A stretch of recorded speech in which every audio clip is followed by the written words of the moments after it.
Okay, in this video we are going to be installing the displacer rod to the displacer. We're going to need the previously threaded displacer rod, a displacer, and two of these custom flange nuts, and a drill.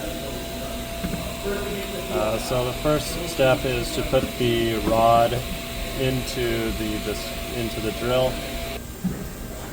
We'll just click this one or two times to grab onto this. We don't want to mark up the shaft with the drill chuck jaws.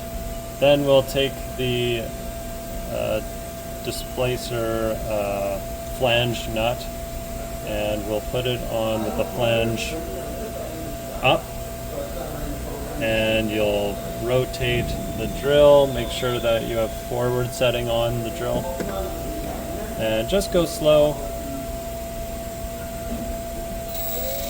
and just hold on to the outside edge like this, and it will start climbing the threads.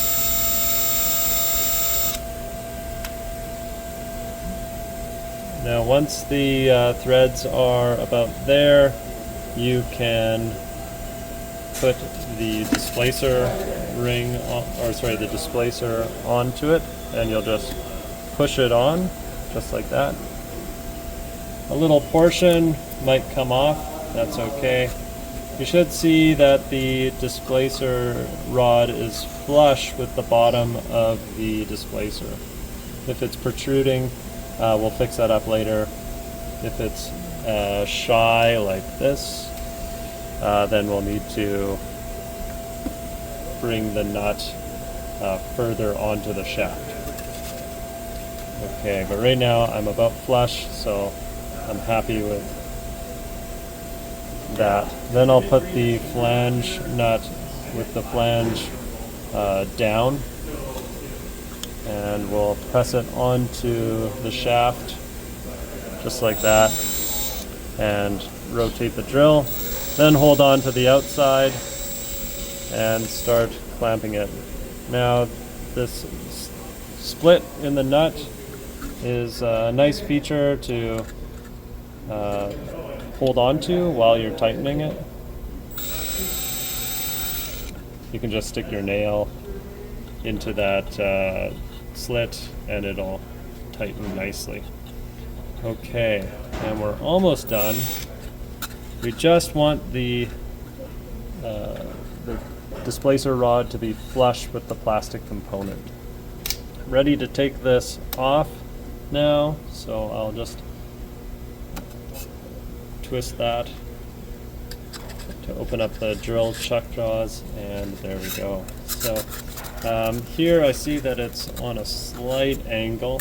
You want to have this perpendicular to this whole surface, so I can just manipulate it to be perpendicular.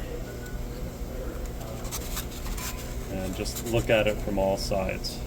If your rod is loose, you can always tighten these nuts against each other.